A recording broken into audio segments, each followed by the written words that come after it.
ते जनसुरक्षा कायदा सरकार जे आणत आहे त्याचं बिल अधिवेशनामध्ये ते जे आणणार आहेत त्याच्यावरून एकच कळतंय की हे सरकार आणि सरकारमध्ये असणारे सर्व पक्ष आणि नेते हे सामान्य लोकांना घाबरलेले आहेत। त्याच्याचबरोबर जे विरोधक त्यांचे जे खऱ्या गोष्टी आहेत नाही ज्या पद्धतीने सरकार कमी पडत आहेत ते आंदोलनाच्या माध्यमातून लोकांसमोर आणण्याचा प्रामाणिकपणे प्रयत्न करतात। ह्या सगळ्या गोष्टी बघता हे सरकार खऱ्या अर्थाने घाबरल्यामुळे संविधानाचा आवाज दाबण्यासाठी सामान्य लोकांचा आवाज दाबण्यासाठी आणि या महाराष्ट्रातून लोकशाही ही कुठेतरी दूर गेली पाहिजे या हेतूतून जनसुरक्षा कायदाचं बिल या अधिवेशनामध्ये आणत आहे। त्या कायद्याच्या बिलाचा आम्ही निषेध करतो आणि अप्रत्यक्षपणे कुठेतरी संविधानाचा आवाज आणि संविधानाने दिलेले मूलभूत हक्क हे कुठेतरी पायाखाली तोडवण्याचा प्रयत्न हे सरकार करत आहे असं आमच्या सगळ्यांचं म्हणणं आहे। उद्या जाऊन जर शेतकऱ्यांना कुठली अडचण आली, विम्याचा पैसा मिळाला नाही, जर कुठेतरी सरकार मुद्दामून दाबून मुटकून जर त्यांच्या जमिनी घेत असतील आणि त्यांना जर त्या बाबतीत आंदोलन करायचं असेल तर हा कायदा आल्यानंतर ते आंदोलन करता येणार नाही। एखाद्या महिलेवर अन्याय झाला आणि एखादं गाव म्हणालं की या महिलेच्या बरोबर आपण उभं राहिलं पाहिजे आणि त्या हेतूतून जर कुणी एकत्रित येत असेल तर त्या लोकांना सुद्धा एकत्रित येता येणार नाही। अशा प्रकारचा हा कायदा आहे। जनसुरक्षा कायदा म्हणजे खऱ्या अर्थाने संविधानाचा आवाज दाबण्याचा प्रत्यक्ष अप्रत्यक्ष प्रयत्न आहे असं आमच्या सगळ्यांचं मत आहे। अधिवेशनाचा दुसरा आठवडापासून सुरू होतोय। मागच्या आठवड्यामध्ये नाना पटोलेंची शेतकऱ्यांच्या प्रश्नावरती निलंबनाची कारवाई झाली होती। या आठवड्यामध्ये आजच्या दिवशी देखील शेतकऱ्यांच्या प्रश्नांवरती चर्चा होणार आहे। काय भूमिका महाविकास आघाडीची असेल? नाही, या चर्चेमध्ये आम्ही आक्रमक पद्धतीने शेतकऱ्यांची व शेतकऱ्याच्या परिवाराची भूमिका मांडणार आहोत। जर या सरकारने आमच्या आणि शेतकऱ्याच्या मागण्या मान्य केल्या नाहीत तर आम्ही रस्त्यावर उतरू, नाहीतर जे काय आमच्याकडे ताकद एक आमदार म्हणून त्या ठिकाणी दिलेली आहे आणि सेशनमध्ये जी ताकद वापरण्याचा प्रयत्न आम्ही सर्वजण एकत्रित करू असा विश्वास या ठिकाणी आम्हा सगळ्यांना वाटतो। आणि हे जे सगळे आश्वासनं आहेत जे आम्ही मांडणार आहोत ते इलेक्शनच्या काळामध्ये सत्तेत असणारे प्रत्येक नेते हे फक्त मतं मिळवण्यासाठी शेतकऱ्यांची दिशाभूल करत होते असं आपल्याला म्हणावं लागेल। त्यावेळेस जे जे मुद्दे मांडले ते आता तुम्ही सत्ता आल्यानंतर एवढ्या मोठ्या प्रमाणात तुमचे आमदार निवडून आल्यानंतर आता त्या सगळे शब्द तुम्ही जे शेतकरी कष्ट करायला दिलेत ते तुम्हाला मान्य करावेच लागतील अशी भूमिका आम्ही सर्वजण घेणार आहोत। फक्त आम्ही विरोधकातल्या सर्व आमदारांना नेत्यांना विनंती करतो की एकत्रित लढण्याची जरूरत आहे। एक वेगळ्या पद्धतीने लढतंय, सगळे एकाच विषयासाठी लढतंय, पण एकत्रित जर आपण सर्वजण मिळून लढलो तर नक्कीच आपली ताकद ही खूप मोठी आहे असं आमच्यासारख्याला वाटतं। त्यामुळे सर्व विरोधी पक्षामध्ये असणाऱ्या नेत्यांनी, सर्व पक्षांच्या नेत्यांनी शेतकऱ्यांच्या विषयासाठी एकत्रित येण्याची जरूरत आहे। सर, अहिल्यानगरमधला एक धक्कादायक माहिती समोर आली आहे की बनावट शासन निर्णयाच्या आधारे जवळपास 7 कोटी रुपयांचं निधी देऊन विकास कामं जी ती पूर्ण करण्यात आली आहे। जिथं कुठं घडलं असेल अशा गोष्टी या महाराष्ट्रामध्ये अनेक ठिकाणी घडलेल्या आहेत। माझ्या मतदारसंघामध्ये सुद्धा एक टेक्स्टाईल मिल होती कोऑपरेटिव्ह, त्या टेक्स्टाईल मिलला 2019ला मान्यता मिळाली, 19लाच 9 कोटी रुपये देण्यात आले आणि मग त्यानंतर फक्त लोकांना दाखवायचं होतं की इथं विकास कुठेतरी सुरू आहे, पण ज्या टेक्स्टाईल मिलसाठी 9 कोटी रुपये दिले ते एका व्यक्तीला हडपले असं आमचं त्या ठिकाणी मत आहे आणि तो सुद्धा मुद्दा आम्ही मांडत आहोत। त्यामुळे तुम्ही म्हणत आहात अहिल्यानगरमध्ये 7 कोटीचा विषय आहे, हा फक्त 7 कोटीपर्यंत थांबत नाही। हे जर अख्ख्या महाराष्ट्रामध्ये आपण जर बघितलं ठिकठिकाणी जर तुम्ही विमा योजना घ्या नाही तर इतरही सर्व योजना घ्या, लाडकी योजना घ्या, तर सरकारचा म्हणजे सामान्य लोकांचा टॅक्सचा पैसा हा असा हजारो कोटी रुपये फक्त कार्यकर्त्यासाठी, जवळच्या एखाद्या व्यावसायिकासाठी, पदाधिकारीसाठी नुसतं वाटण्यात आलं असं आमच्या सगळ्यांचं मत आहे।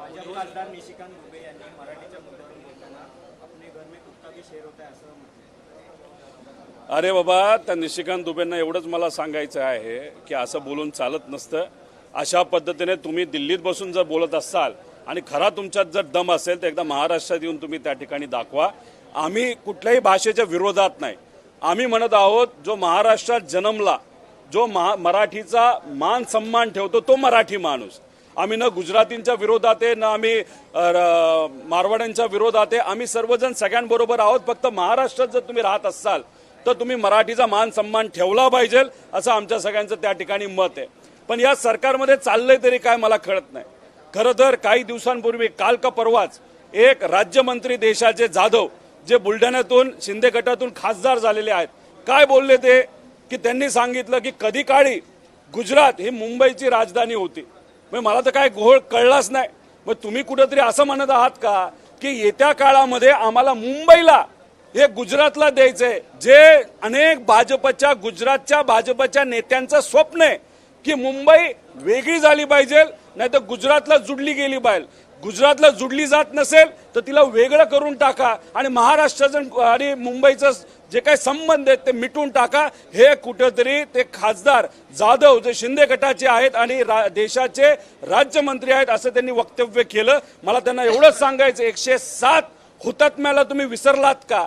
त्यांनी त्या ठिकाणी स्वतःच्या परिवाराची जीवाची पर्वा न करता मुंबईसाठी महाराष्ट्रासाठी त्यांनी त्यांचे तिथं प्राण दिले आणि अनेक मराठी माणसांनी यासाठी लढा लढला. पण झालं असं की गेल्या काही दिवसात आपण बघितलं तर मुंबईच्या इलेक्शनसाठी, बिहारच्या इलेक्शनसाठी, वेस्ट बेंगॉलच्या इलेक्शनसाठी कुठेतरी मराठी वर्सेस अमराठी आणि त्याच्यातच अप्रत्यक्ष कुठेतरी हिंदू मुस्लिम करण्याचा प्रयत्न हा मुद्दामून काही सत्तेत असणाऱ्या लोकांनी केला जातोय. आता आम्ही म्हणत होतो पहिलीपासून चौथीपर्यंत हिंदी सक्ती करू नका. ही हिंदी सक्ती यांना का करायची होती तर परप्रांतीय 20,000 शिक्षकांची भरती यांना प्रशासनामध्ये करून घ्यायची होती. ते हे 20,000 परप्रांतीय जे शिक्षक आपल्या सिस्टममध्ये आले असते तर जसं बीजेपीचा एक स्लीपर सेल असतो तसा एक परप्रांतीयाचा स्लीपर सेल हा अख्ख्या महाराष्ट्रात काम करत राहिला असता आणि कुठंतरी वेगळा अजेंडा हा पुढे घेऊन गेला असता असं आमच्या सगळ्यांचं मत आहे. त्याच्याचबरोबर कालच हे जे गायकवाड आमदार आहेत चांगल्या कामासाठी कधीच चर्चेत नसतात पण नेहमी चुकीच्या कामासाठी वक्तव्यासाठी चर्चेत असतात. म्हणजे फक्त तुमच्या सरकारची बाजू घेण्यासाठी तुम्ही काय छत्रपती शिवाजी महाराजांपासून सर्व महान व्यक्तींवर महापुरुषांवर असं वक्तव्य तुम्ही केलं तर महाराष्ट्रातला कुठलाही व्यक्ती ते खपून घेणार नाही. म्हणजे कुठंतरी हे सर्व लोक भाजपचा अजेंडा पुढे घेऊन चाललेले आहेत. दुर्दैव असं एकनाथ शिंदे साहेब ज्या पक्षातून आहेत म्हणजे बाळासाहेब ठाकरे साहेबांनी जो पक्ष मराठी अस्मितेसाठी सुरू केला होता त्या पक्षातले असताना सुद्धा त्यांचेच काही नेते हे अशी भूमिका घेत आहेत जे मराठी आणि मराठी अस्मितेच्या विरोधात आहेत. मग असं कुठेतरी आपल्याला म्हणावं लागेल हे जे छोटे छोटे नेते आहेत एकनाथ शिंदे साहेबांच्या गटाचे त्यांना कुठंतरी आता अंदाज आलेला आहे येत्या काळामध्ये आपलं काय चालणार नाही, चला बीजेपीकडे. म्हणून बीजेपीची जी भूमिका आहे बीजेपीचं जे म्हणणं आहे ते कुठंतरी हे सर्व नेते प्रत्यक्ष अप्रत्यक्षपणे बोलून दाखवत आहेत. पण त्यांच्या बोलण्यातून काय होतंय तर मराठी अस्मितेला ठेस पोहोचत आहे हे मात्र सगळ्यांनी त्या ठिकाणी समजून घ्यावं अशी आम्ही विनंती करतो. दोन भावांचे आणि भोजपुरी अभिनेता जो निरुआ आहे तो स्पष्टपणे म्हणतो आहे की मी मराठी बोलणार नाही, मुंबईमध्ये येतो, चॅलेंज देतोय तुम्हाला, मुंबईमधनं मला काढून दाखवा. कोण म्हणलं? अभिनेता, भोजपुरी अभिनेता आणि भाजपचा निरुआ. भोजपुरी म्हणजे बिहारच ना. हे बघा हे समजून घ्या ना, सुशांत सिंग राजपूतचा विषय बिहार इलेक्शनच्या समोर आला. आता हा सुद्धा भोजपुरी जो कोणी कलाकार आहे, आता भोजपुरी पिक्चर कसे असतात हे आम्हाला माहित नाही, तो तिथं बोलून काय बोलतोय की महाराष्ट्रात येऊन मी दाखवतो. म्हणजे कोणाला चॅलेंज करतोय तर महाराष्ट्रामध्ये असणाऱ्या मराठी लोकांना. आणि मी सातत्याने हेच सांगतोय मराठी माणूस कोण जो महाराष्ट्राचा मान सन्मान ठेवतो, मराठीचा मान सन्मान ठेवतो हा मराठी माणूस. आणि या मराठी माणसाला हे भोजपुरी ऍक्टर जे भाजपचे सर्व पदाधिकारी आहेत इथं येऊन जर चॅलेंज करत असतील तर मी त्याला सांगेल एकदा येऊनच दाखव मग बघू तुझं काय होतंय. कारण महाराष्ट्रात येऊन जर कुणी मराठी अस्मितेवर आणि महाराष्ट्राच्या अस्मितेवर बोलत असेल तर आम्ही खपून घेणार नाही. पण याच्या मागे जर आपण बघितलं फक्त बिहारच्या इलेक्शनला मदत व्हावी म्हणून भाजप ह्या कराबत्या करत आहे हे सगळ्या मराठी माणसांनी जाणून घ्यावं.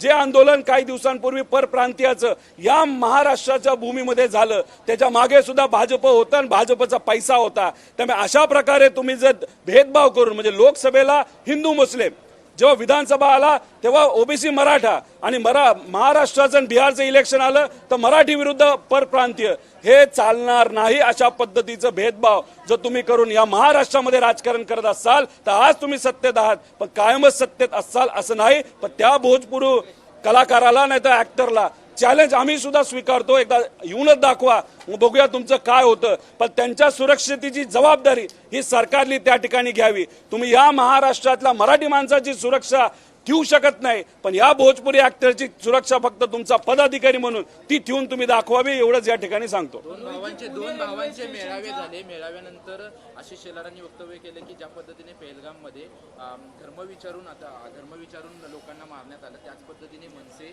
महाराष्ट्रामध्ये भाषा विचारून मारतोय. कुठेतरी पेहलगाममधल्या आतंकवाद्यांची तुलना मनसेची केलेली आहे. आशिष शेलार साहेबांबद्दल बोलायचं झालं तर अतिशय चांगले नेते आहेत.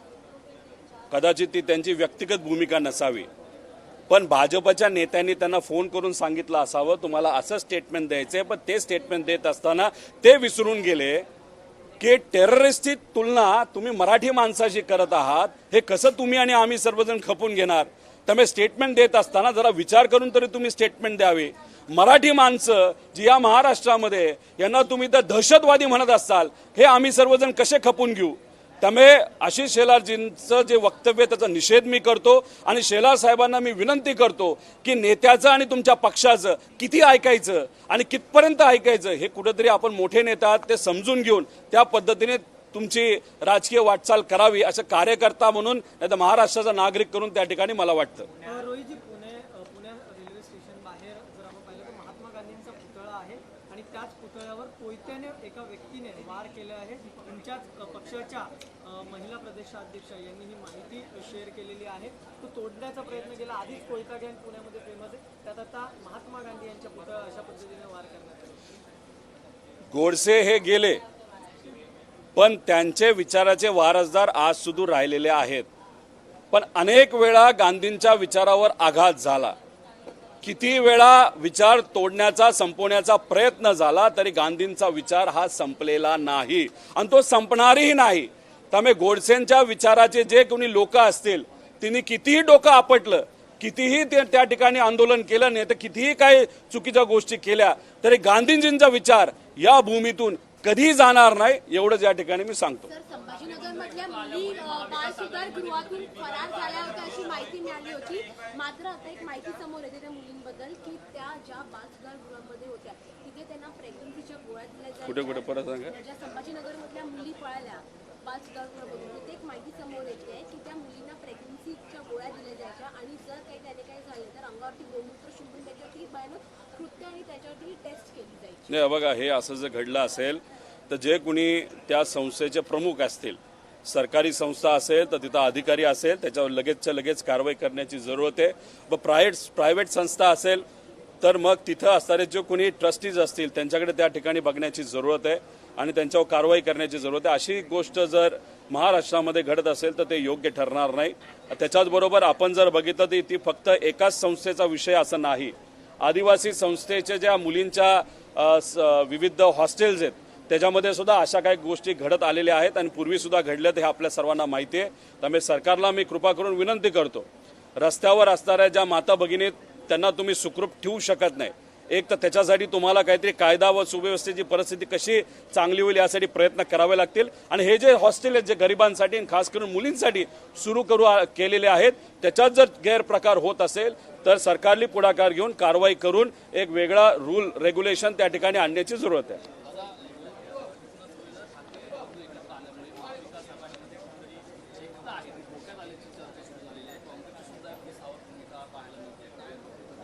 नाही बघा, जेव्हा महाविकास आघाडीचं निर्माण झालं होतं तेव्हा शिवसेना म्हणजे उद्धव ठाकरे साहेबांच्या मार्गदर्शनाखाली चालणारी आणि बाळासाहेब ठाकरे साहेबांच्या विचाराने चालणारी जी शिवसेना होती, आधी अनेक वेळा त्यांनी वेगळ्या प्रकारच्या भूमिका घेतल्या होत्या.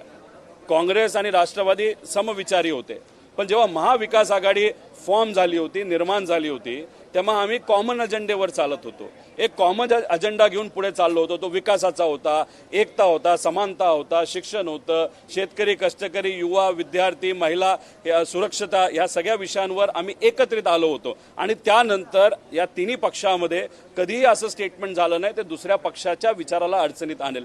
त्यामुळे आता राज ठाकरे साहेब जो उद्धव ठाकरे साहेबांबरोबर येत असतील आणि महाविकास आघाडीचा जर ते एक सदस्य बनण्याचा विचार करत असतील तर मग कॉमन अजेंडा त्यांना सुद्धा लागू होतो. तेव्हा त्या ठिकाणी द्वेष, मारामारी हे जे काही विषय असतील ते कदाचित त्यांना मागार ठेवून मराठी लोकांची अस्मिता, महाराष्ट्राची अस्मिता, विकास या मुद्द्यावर आपल्याला एकत्रित लढावं लागेल. तर काँग्रेसचे काही नेते असं बोलत असले तरी त्याबद्दलची एक बैठक मोठ्या नेत्यांच्या बरोबर समवेत होईल आणि मग त्यानंतर महाविकास आघाडीची दिशा काय असेल हे ठरेल. पण आज तरी या बाबतीत आपल्याला काय सांगता येणार नाही. जोपर्यंत नेते बसत नाहीत, चर्चा करत नाहीत आणि पुढचा जो काही इलेक्शन नाही तर राजकारणाचे दिशा ठरवत नाहीत, तोपर्यंत आपल्याला आज तरी काय बोलता येणार नाही. सर पंतप्रधान नरेंद्र मोदी बोलो सर पंतप्रधान नरेंद्र मोदी यांच्या मन की बात नंतर आता मुख्यमंत्र्यांचा स्वतःचा एक पॉडकास्ट शो होतो, महाराष्ट्र धर्म नावाचा पॉडकास्ट शो ते काढतात. काही फरक पडेल?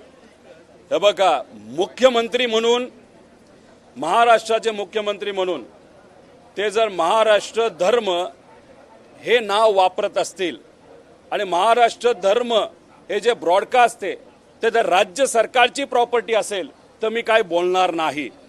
पण त्यांचं हे व्यक्तिगत विषय असेल तर मला असं वाटतं की ज्या पद्धतीने गेल्या काही वर्षांमध्ये जो खऱ्या अर्थाने महाराष्ट्राचा धर्म होता, संतांचा विचार, महापुरुषांच्या विचाराचा महाराष्ट्र होता, याला तडा जर कुणी आणली असेल तर फक्त आणि फक्त भाजपने आणली, या सर्व नेत्यांनी आणली.